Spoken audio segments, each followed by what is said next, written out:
नमस्कार,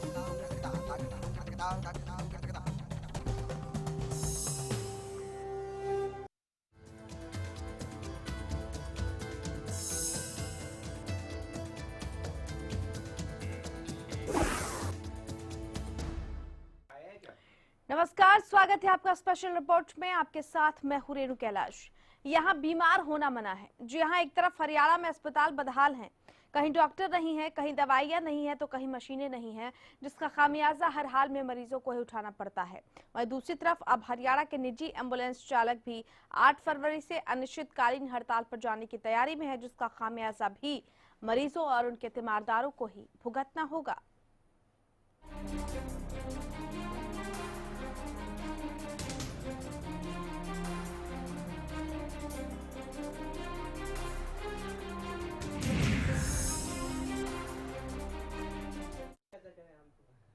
तो निजी एम्बुलेंस चालकों का आरोप है कि सीएम ने उन्हें आश्वासन दिया था कि उनसे पैसेंजर एंड गुड्स टैक्स नहीं लिया जाएगा, लेकिन परिवहन विभाग की तरफ से निजी एम्बुलेंस चालकों को एक लेटर मिला है, जिसमें निजी एम्बुलेंस चालकों को पीजीटी समेत अन्य टैक्स भरने के लिए कहा गया है, जिसके विरोध में निजी एम्बुलेंस चालक हड़ताल पर चले गए हैं। ऐसे में सवाल उठना लाजमी है कि आखिर कब तक निजी एम्बुलेंस और सरकार के बीच विवाद का खामियाजा आम लोगों को भुगतना होगा। एक रिपोर्ट फिर चर्चा।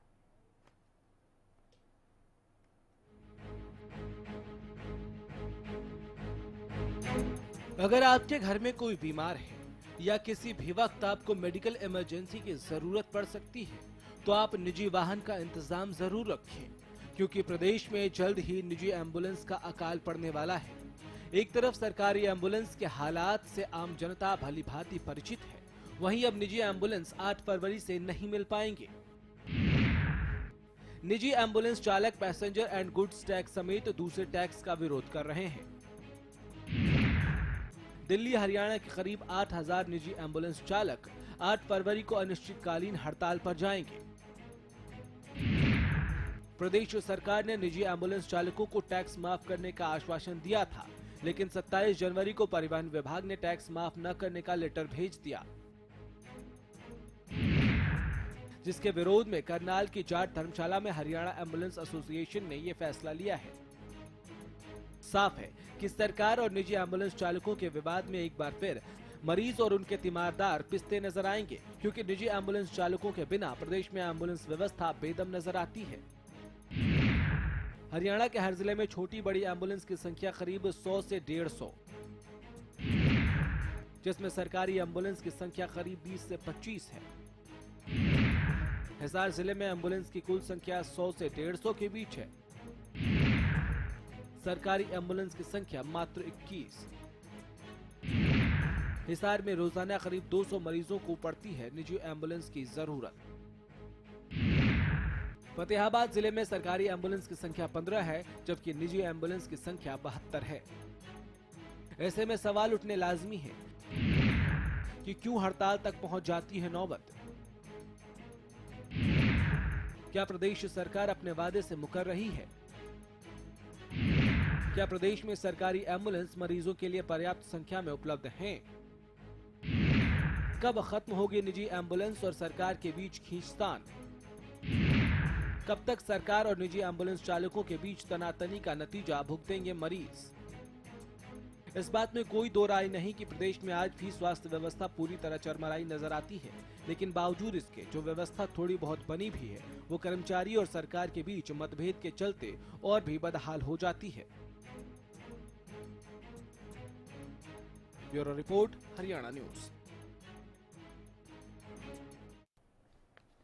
तो एक तो पहले से ही प्रदेश में स्वास्थ्य सुविधाओं का टोटा है, उस पर से अगर हड़ताल की नौबत आ जाएगी तो आम जनता के गले की ये फांस बन जाएगी। हमारे साथ इस वक्त एक खास मेहमान स्टूडियो में मौजूद हैं, डॉक्टर केएल गर्ग हैं हमारे साथ, हेल्थ एक्सपर्ट। इनसे बातचीत करने की कोशिश करते हैं, जानने की कोशिश करते हैं कि आखिर नौबत यहाँ तक क्यों पहुंच जाती है। गर्ग साहब, बहुत बहुत स्वागत है आपका हमारे इस खास कार्यक्रम में।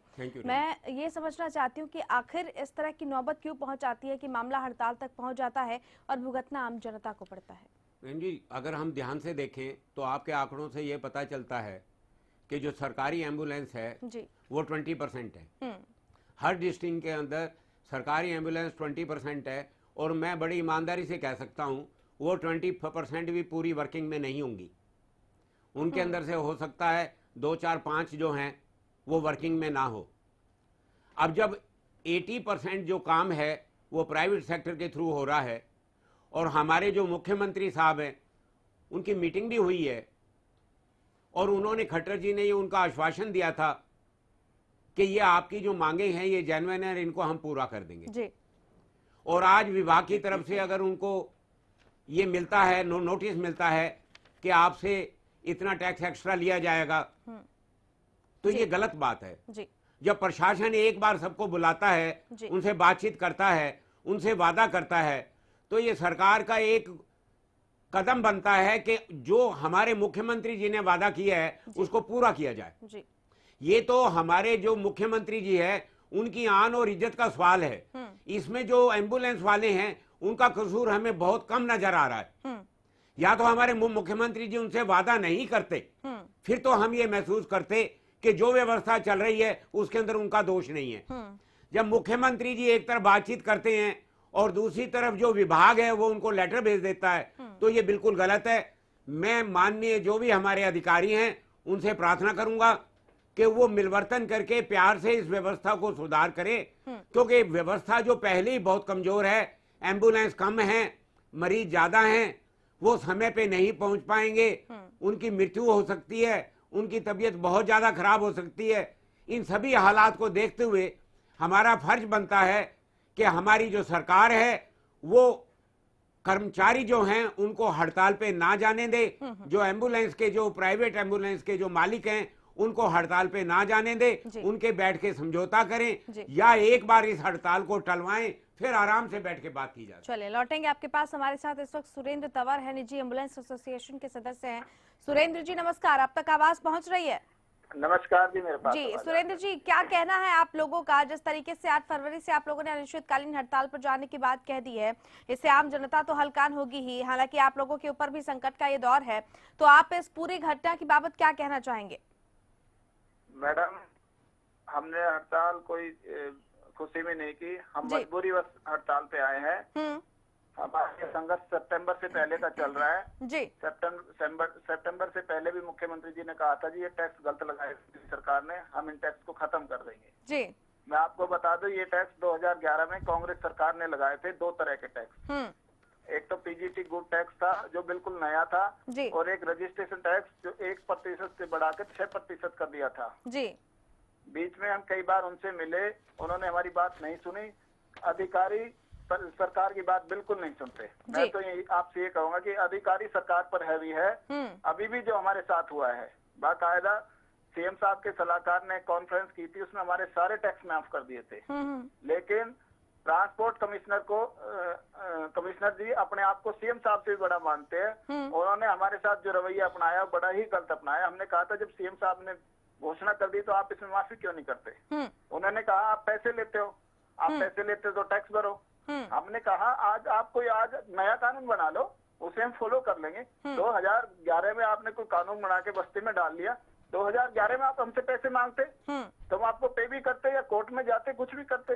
आज 2011 से लेकर अब तक का आप टैक्स हमसे मांगोगे तो हम कैसे भर पाएंगे? इन सारी बातों को देखते हुए हमने दुखी होकर के जी। हमारी आधी गाड़ियां बिल्कुल फिटनेस से अलग है, फिटनेस नहीं हो पाई गाड़ियों की। आधी गाड़ी हमारी खड़ी है ऑलरेडी और जो आधी गाड़ियां रही हुई है वो भी 1-2 महीने में फिटनेस पे आने वाली है जी। तो हमारी यूनियन ने ये फैसला लिया है कि भाई जब गाड़ी चलेगी नहीं, रोड पे चलेंगे तो हादसा होगा। हादसा होगा तो कहाँ से निपटाएंगे किसी को जी। आपको मैडम मैं बता दूं, पीछे भी हमारे गुड़गांव में एक एम्बुलेंस का एक्सीडेंट हुआ था जिसमें उसका ड्राइवर एक्सपायर हो गया था।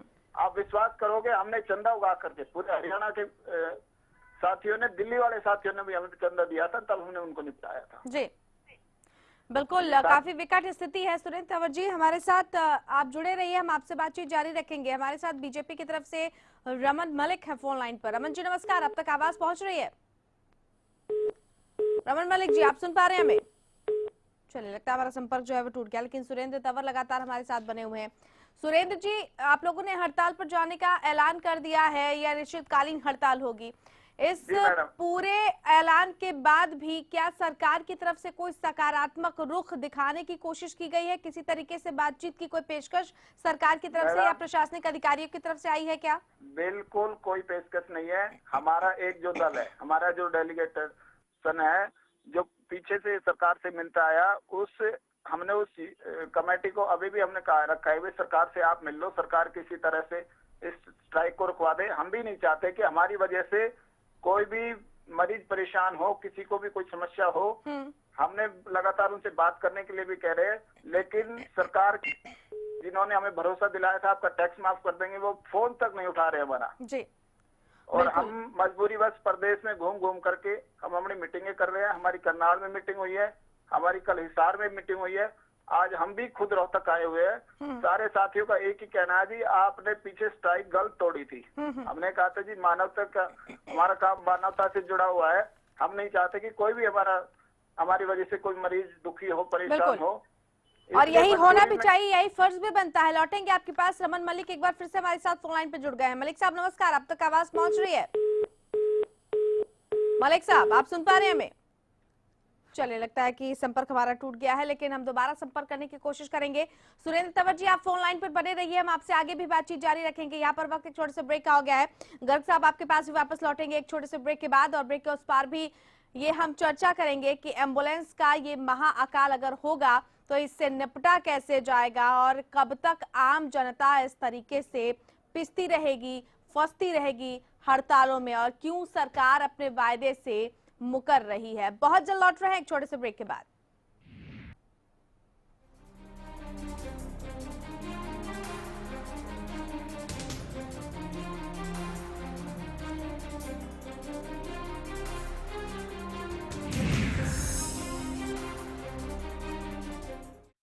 हरियाणा फ्रेश शुद्ध घी का नाम बड़ा, शुद्धता की कसौटी पर खरा, घर के घी जैसा स्वाद मन भाए, जो भी खाए तंदुरुस्ती पाए। हरियाणा फ्रेश एगमार्क शुद्ध घी, स्वाद घर के घी जैसा। हरियाणा फ्रेश शुद्ध घी। First wish pregnancy test kit अब घर बैठे माँ बनने की खुशी को करें पक्का, सिर्फ 5 मिनटों में। अब आपकी फर्स्ट विश हेल्ब्रेडे फर्स्ट विश।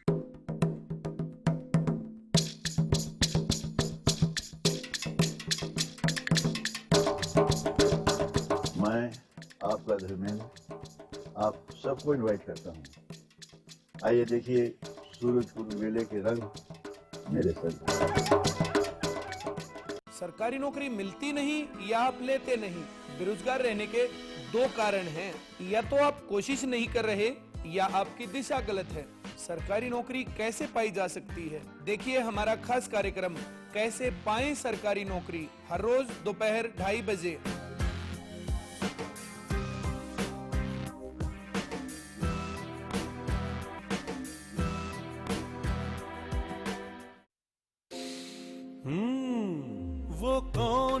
वो कौन है जो खुशबू लाता है, स्वाद बढ़ाए खाने में और सेहत बनाता है।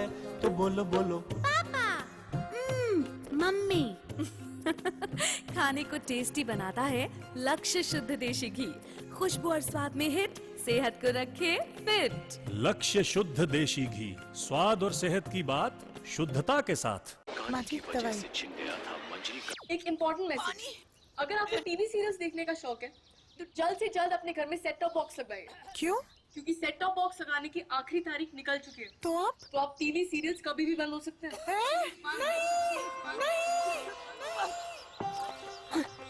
नहीं, सीरियल्स के बिना दिन कैसे कटेंगे हमारे?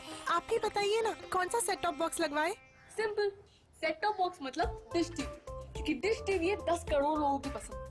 इंडिया का सबसे भरोसेमंद डीटीएच ब्रांड भी यही है। और हाँ, अब डिश टीवी के साथ अपना मनोरंजन खुद चुनिए। पैक सिर्फ 99 रुपए से शुरू। सेट टॉप बॉक्स मतलब dish TV. The wait for global education in Sirsa is finally over. MDLR Group presents MDK International School, a new landmark of world-class education in the green belt of Sirsa.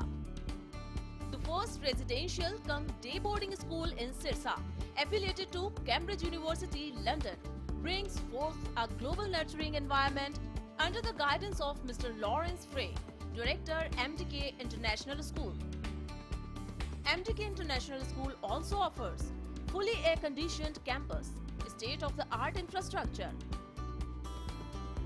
well-stocked library, and a spacious cafeteria serving hygienic fresh meals.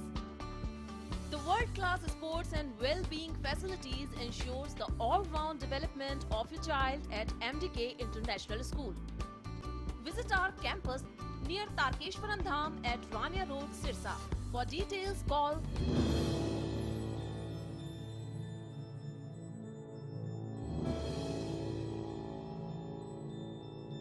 Haryana fresh शुद्ध घी का नाम बड़ा, शुद्धता की कसौटी पर खरा, घर के घी जैसा स्वाद मन भाए, जो भी खाए तंदुरुस्ती पाए।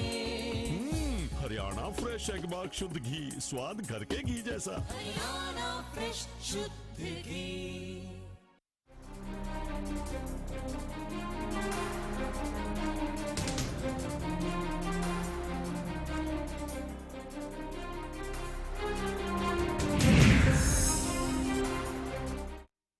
जी हाँ, अगर आप बीमार पड़ते हैं तो शायद आपको एम्बुलेंस की सुविधाएं नहीं मिल पाएंगी, क्योंकि 8 फरवरी से अनिश्चितकालीन हड़ताल पर जाने का ऐलान किया है निजी एम्बुलेंस संचालकों ने। अब इसको लेकर के काफी माथापच्ची की जा रही है। हमारे साथ बीजेपी की तरफ से विधु रावल हैं फोन लाइन पर। विधु रावल जी नमस्कार, आप तक आवाज पहुंच रही है क्या?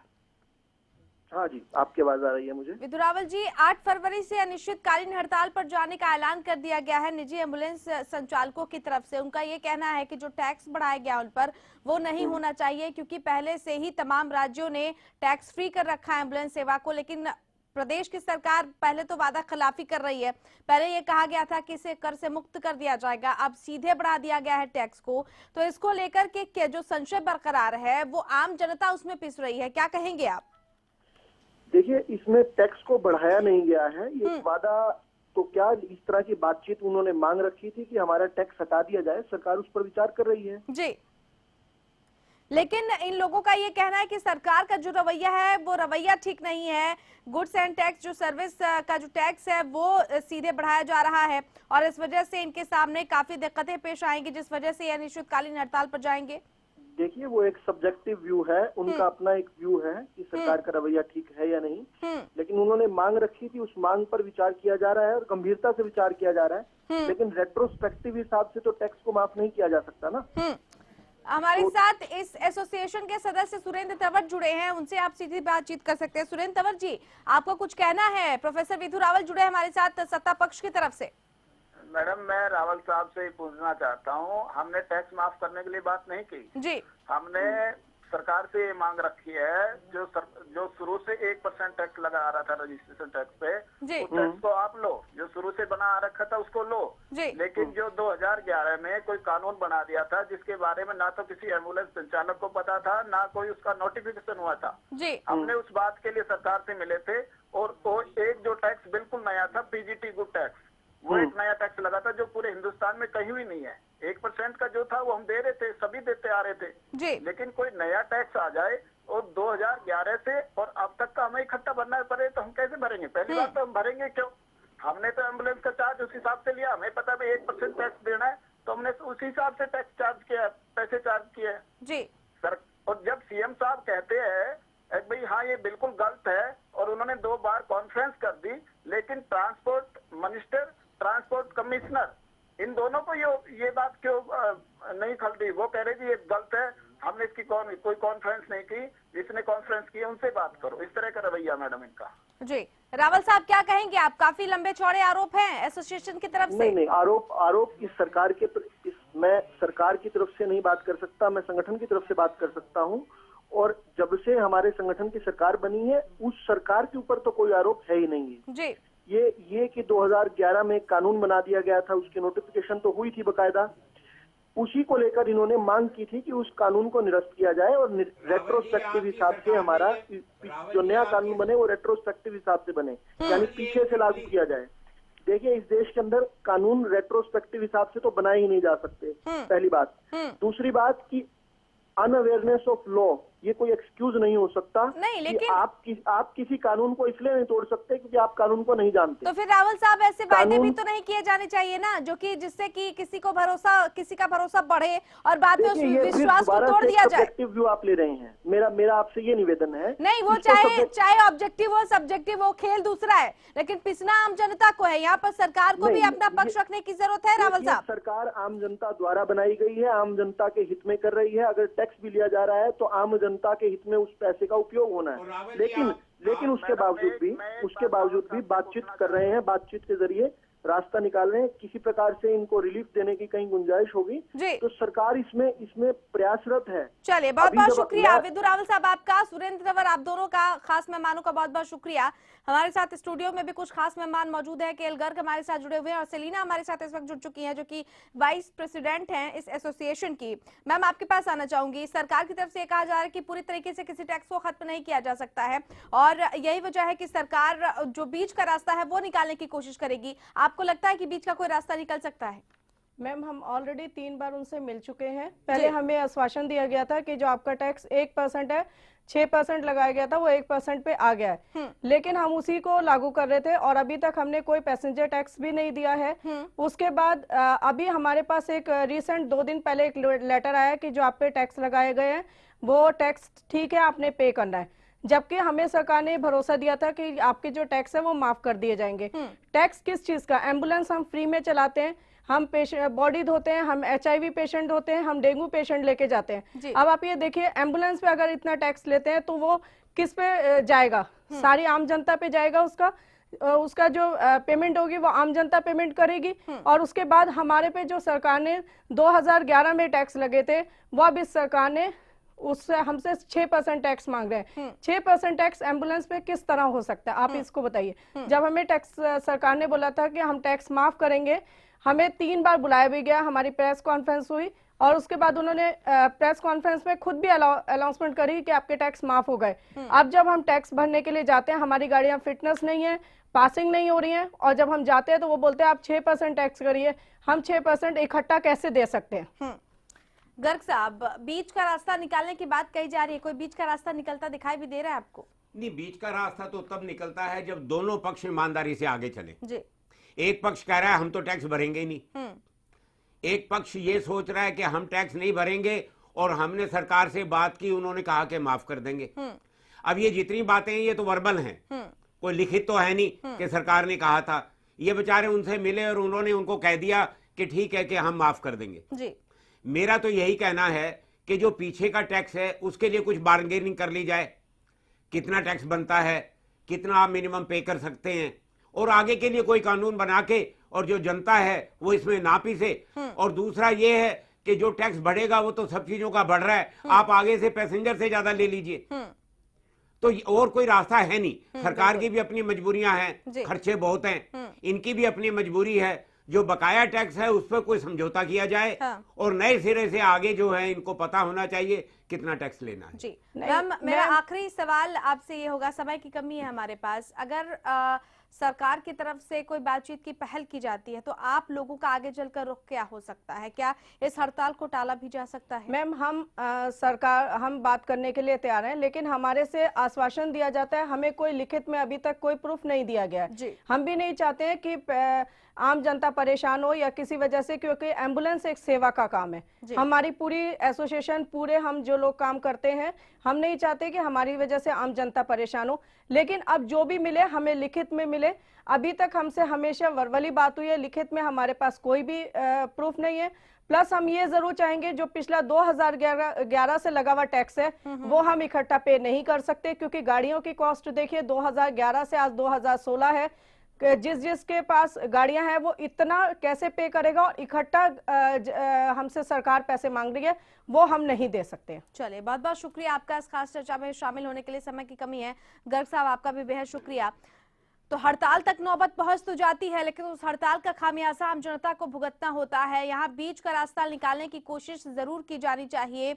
एसोसिएशन को भी यहाँ पर समझने की जरूरत है और साथ ही साथ सरकार को भी, जो एक दूसरे की मजबूरियों को समझे और आम जनता को थोड़ी राहत पहुंचाने की कोशिश करे। चलिए इसी के साथ इस खास पेशकश में फिलहाल इतना ही। नमस्कार।